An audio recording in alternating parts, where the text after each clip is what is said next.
All right, guys, time for another how-to slash what we got going on. So if you watch the update on Friday, this will probably post on Wednesday or something. We talked about over there how we have our aquarium system, one of our aquarium system basically in place, and how I ran the feeder line for the air tubing. So now we actually have to run the air tubing, install the valves into that feeder line. So we'll talk a little bit about that. So this is 1-inch PVC. This 1-inch PVC runs all the way to the back of the store where we have our blower. There's many ways to do this. However, when I've done it in the past, I prefer the method that's a little bit more expensive in getting a higher quality metal valve. If you do it this way, you don't have to worry about tapping this or putting Teflon tape on it, which eliminates some steps and saves you time. So basically the process of this is to just drill a hole in there, and these little metal valves are a real high quality valve that you can actually just chuck into your drill and drill it in or screw it into the hole, which will create its own threads. So I'll show you that process. So next time you need to run some airline for your fish room, this is will give you one way that you can do it, one way of many. Okay, so here we go. Each one of our, we'll call this a bay. Each bay is going to have 9 total tanks, 4 10 gallons and 1 40 gallon.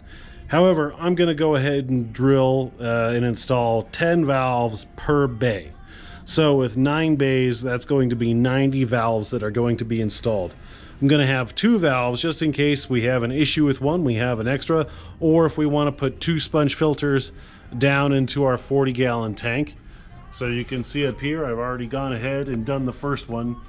I went through, kind of several different ways on how I wanted to do it so that it looked good, but ultimately I settled on just kind of going in the middle of the bay and then doing 10 holes out from there, instead of doing like, 1 4-inch space, 1 4 inches of space, etc., etc.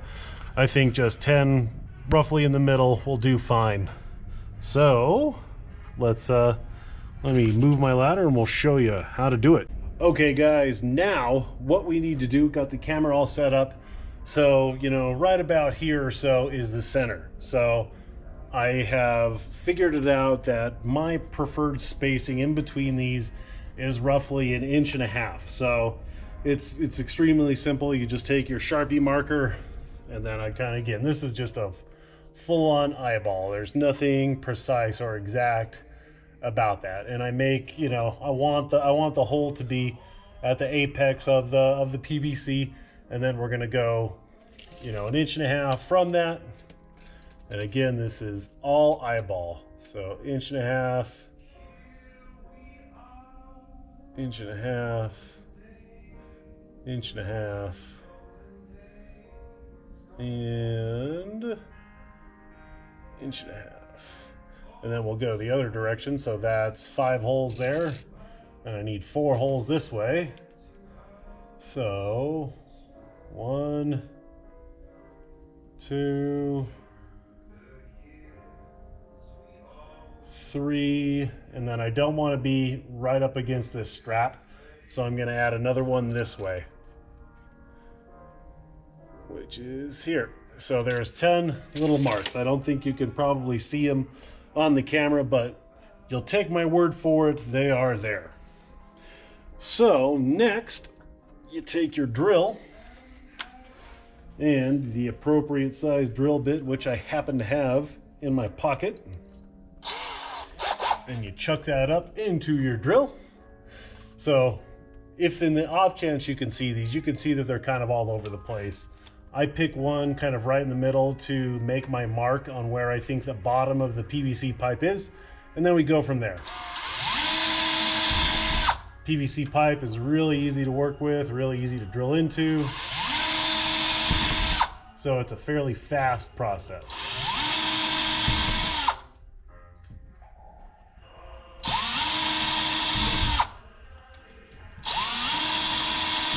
and it makes minimal mess, which is also very nice.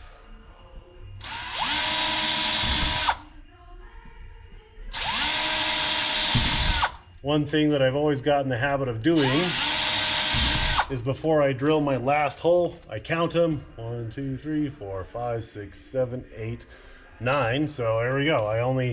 I was actually 1 hole short.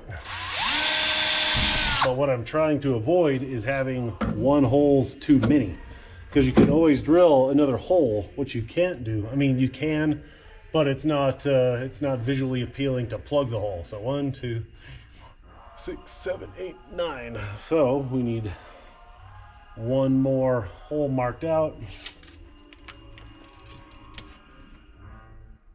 So 1.5 inches is about right there. And yeah.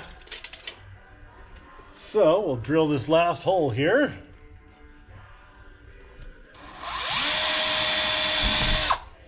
And there we go. So we're going to remove the drill bit from the chuck. And all of these valves, you can see that they're just a basic kind of on-off proportional valve. The more you turn it on, the more flow you get, and so on and so forth. So I just put the barb end of the valve into my chuck, and I tighten it up. Now that is in the drill, and when I turn on the drill, it spins. So it's going to create its own thread into the PVC pipe. So when you do this, make sure it's kind of perpendicular. You don't want it to be at a weird angle.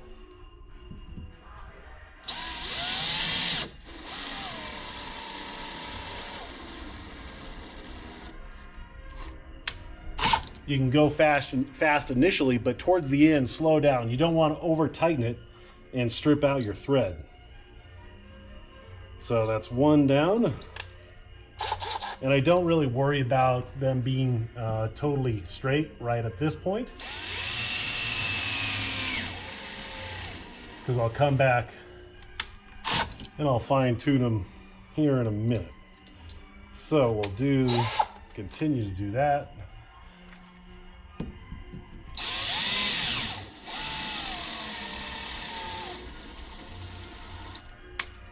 Also, if you have a clutch on your drill, which I do on this one, I have it turned down to its lowest setting. So in the event that you get it too tight, or you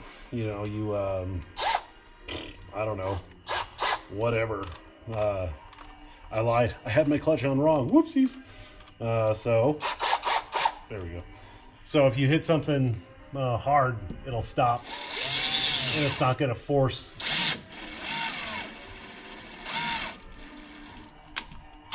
itself to keep on going when it doesn't want to. So trying to do this kind of fast so it's not really boring watching. Maybe I'll do some fast forward on the second half.